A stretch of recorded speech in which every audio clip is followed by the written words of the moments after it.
सर्वे भवन्तु सुखिनः। श्रीकृष्णो विजयते। निमित्तानि च पश्यामि विपरीतानि केशव न च श्रेयोनुपश्यामि हत्वा ಸ್ವಜನಂ ಆಹವೆ. ನಿಮಿತ್ತ ಮಾತ್ರ ಇವುಗಳೆಲ್ಲದನ್ನು. ಒಂದು ದೊಡ್ಡ ಮುಂದೆ ಬರುವಂತಹ ಅನಾಹುತಗಳಿಗೆ ನಾನು ನಿಮಿತ್ತಗಳನ್ನ ನೋಡ್ತಾ ಇದ್ದೇವೆ. ಒಂದೊಂದು ಕೂಡ ನಮ್ಮ ಸ್ವಜನರನ್ನ, ನನ್ನವರನ್ನೇ ಕೊಂದು, ಬಂಧು ಬಾಂಧವರನ್ನೇ ಕೊಂದಂತಹ ಆತ ತಾಯಿ ಎಂದಾದರೂ ಸ್ವರ್ಗಕ್ಕೆ ಹೋಗಿದ್ದನ್ನ ನೀನು ನೋಡಿದೀಯಾ ಕೃಷ್ಣ? ಸಾಧ್ಯವೇ ಇಲ್ಲ. ತನ್ನ ತಂದೆ, ತನ್ನ ತಾಯಿ ಸ್ಥಾನದಲ್ಲಿರುವಂಥವರನ್ನ ಮಕ್ಕಳು, ಮೊಮ್ಮಕ್ಕಳು, ಮಾವಂದಿರು, ದೊಡ್ಡವರು, ಗುರುಗಳು ಇಂಥವರ ಸ್ಥಾನದಲ್ಲಿ ಇರುವಂಥವ್ರನ್ನೆಲ್ಲ ಕೊಂದು ಯಾರಿಗಾದ್ರೂ ಸ್ವರ್ಗವನ್ನ ಪ್ರಾಪ್ತಿ ಮಾಡ್ಕೊಳ್ಳೋದು ಸಾಧ್ಯವಿದೆಯೇ? ಮೋಕ್ಷ ಸಾಧ್ಯವಿದೆಯೇ?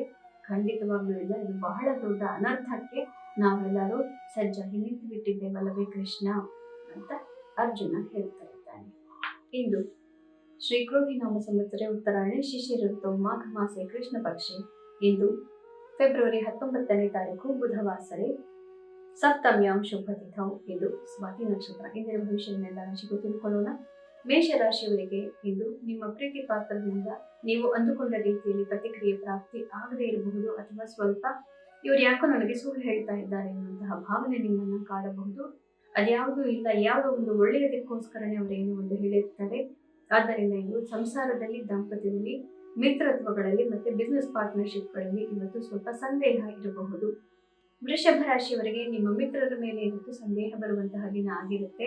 ಆದ್ದರಿಂದ ಸ್ವಲ್ಪ ಹಿತಕರವಾಗಿ ಕುಳಿತು ಯೋಚನೆಯನ್ನ ಮಾಡಬೇಕು. ಹಿತಶತ್ರುಗಳು ಜಾಸ್ತಿ ಆಗುವಂತಹ ಭಾವನೆ ಕಾಡಬಹುದು. ಅದ್ಯಾವುದು ನಿಜವಲ್ಲ. ನಾಳೆ ಎಲ್ಲವೂ ಸರಿ ಹೋಗುತ್ತೆ. ಮಿಥುನ ರಾಶಿಯವರಿಗೆ ಇಂದು ಪ್ರೀತಿ, ಪ್ರೇಮ, ದಾಂಪತ್ಯ ಪ್ರಕರಣಗಳಲ್ಲಿ, ವಿಷಯಗಳಲ್ಲಿ ಮನಸ್ಸಿಗೆ ಸ್ವಲ್ಪ ಕ್ಲೇಶ ಉಂಟಾಗುತ್ತೆ. ಯಾಕೋ ಏನೋ ಒಂದು ಇವರು ಸರಿ ಇಲ್ಲ, ಏನೋ ಒಂದು ಇಲ್ಲಿ ತೊಂದರೆ ಆಗ್ತಾ ಇದೆ, ನಾನು ಈ ವಿಷಯದಲ್ಲಿ ಇವ್ರನ್ನ ನಂಬಬಾರದು ಅನ್ನುವಂತಹ ಭಾವನೆ ಬರಬಹುದು. ಮಕ್ಕಳ ಮೇಲೂ ಕೂಡ ಹಿಂದಿನಿಂದ ಹೋಗಿ ಸ್ವಲ್ಪ ಸ್ಪೈಯಿಂಗ್ ಅಥವಾ ಏನ್ ಮಾಡ್ತಿದ್ದಾರೆ ಅನ್ನೋಂತಹ ಕುತೂಹಲ ನಿಮಗೆ ಉಂಟಾಗಬಹುದು. ಆದ್ದರಿಂದ ಇಂದು ಸ್ವಲ್ಪ ಜಾಗರೂಕತೆ ಅವಶ್ಯಕ.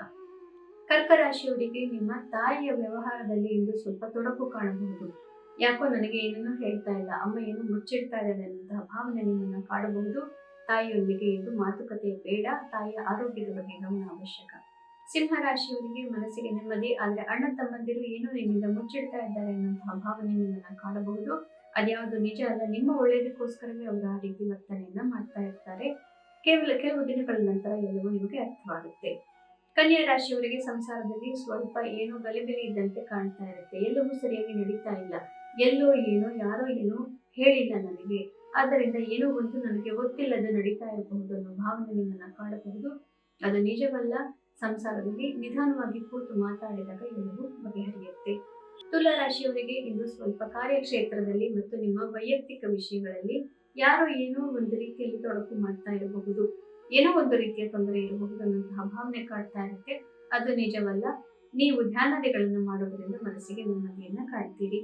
ವೃಶ್ಚಿಕ ರಾಶಿಯವರಿಗೆ ಇಂದು ಮುಖ್ಯವಾದಂತಹ ಮಿತ್ರತ್ವಗಳಲ್ಲಿ, ಬಿಸ್ನೆಸ್ ಪಾರ್ಟ್ನರ್ಶಿಪ್ ಇತ್ಯಾದಿಗಳಲ್ಲಿ ಸ್ವಲ್ಪ ಕಿರಿಕಿರಿ ಉಂಟಾಗೋದಿದೆ. ಮುಗದೆ ಹೋಯ್ತೇನೋ ಎಲ್ಲ ಪಾರ್ಟ್ನರ್ಶಿಪ್ಗಳು ಅನ್ನುವಂತಹ ಭಾವನೆ ಕಾಡಬಹುದು. ಅದು ನಿಜವಲ್ಲ. ಮನಸ್ಸಿಗೆ ನೆಮ್ಮದಿ ಖಂಡಿತವಾಗಲೂ ಧ್ಯಾನಾದಿಗಳಿಂದ ಪ್ರಾಪ್ತಿಯಾಗುತ್ತೆ. ಧನು ರಾಶಿಯವರಿಗೆ ಬಹಳ ಒಳ್ಳೆಯ ದಿನ. ಮನಸ್ಸಿಗೆ ನೆಮ್ಮದಿ, ಮಿತ್ರರಿಂದ ಅತಿ ಹೆಚ್ಚಿನ, ನೀವು ಅಂದುಕೊಂಡಿದ್ದಕ್ಕಿಂತಲೂ ಹೆಚ್ಚಿನ ಒಳ್ಳೆಯ ಪ್ರತಿಕ್ರಿಯೆಯನ್ನು ಕಂಡು ಮನಸ್ಸಿಗೆ ಅತಿ ಹೆಚ್ಚಿನ ಸಂತೋಷವನ್ನ ಕಾಣೋ ದಿವಸ. ಧನಾಗಮದ ಸೂಚನೆಗಳು ಇನ್ನೂ ಹೆಚ್ಚಿನ ಸಂತೋಷವನ್ನ ಕೊಡುತ್ತವೆ. ಮಕರ ರಾಶಿಯವರಿಗೆ ಇಂದು ಕಾರ್ಯಕ್ಷೇತ್ರದಲ್ಲಿ ಯಶಸ್ಸು. ಎಲ್ಲರೂ ಕೂಡ ನಿಮ್ ಕಡೆನೇ ನೋಡ್ತಾ ಇದ್ದಾರೆ ಅನ್ನುವಂತಹ ಭಾವನೆ ಬರುತ್ತೆ. ಎಲ್ಲರೂ ಕೂಡ ನಿಮ್ಮಿಂದಲೇ ಮಾರ್ಗದರ್ಶನವನ್ನು ಪಡ್ಕೊಳ್ತಾ ಇದ್ದಾರೆ ಅನ್ನೋ ಭಾವನೆ ಬಂದು ಮನಸ್ಸಿಗೆ ನೆಮ್ಮದಿ, ಆತ್ಮವಿಶ್ವಾಸ ಹೆಚ್ಚಾಗುತ್ತೆ. ಕುಂಭ ರಾಶಿಯವರಿಗೆ ಭಾಗ್ಯೋದಯವಾಗುತ್ತೆ. ಮನಸ್ಸಿಗೆ ನೆಮ್ಮದಿ, ಕಾರ್ಯಕ್ಷೇತ್ರದ ಯಶಸ್ಸಿಗೆ ನೀವು ಈಗ ತಯಾರಾಗ್ತಾ ಇದ್ದೀರಿ. ಮುಂದಿನ 2-3 ದಿನಗಳಲ್ಲಿ ಅತಿ ಹೆಚ್ಚಿನ ಸಂತೋಷವನ್ನ ನೀವು ಕಾಣ್ತೀರಿ.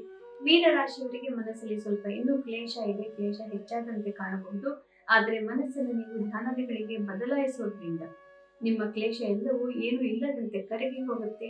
ಮತ್ತು ಬೇರೆಯವರು ಏನೇ ಮಾಡಿದ್ರು ಅದರಿಂದ ಭಗವಂತ ನಿಮಗೆ ಒಳ್ಳೆಯದನ್ನ ಮಾಡ್ತಾನೆ ಅನ್ನುವಂತಹ ಆತ್ಮವಿಶ್ವಾಸ ಇಟ್ಕೊಂಡಿದ್ರೆ ಇಂದಿನ ದಿನ ಬಹಳ ಶೋಭಕರವಾಗಿರುತ್ತೆ. ಪುನಃ ನಾಳೆ ನಾನು ನಿಮ್ಮ ಭವಿಷ್ಯದೊಂದಿಗೆ ಬರ್ತೇನೆ. ಅಲ್ಲಿವರೆಗೂ ಇಂದು ಹೇಳಿದಂತಹ ಗೀತಾ ಶ್ಲೋಕವನ್ನು ಮನನ ಮಾಡಿಕೊಳ್ಳಿ. ಶ್ರೀಕೃಷ್ಣ ವಿಜಯತೆ. ಶುಭಮಸ್ತು.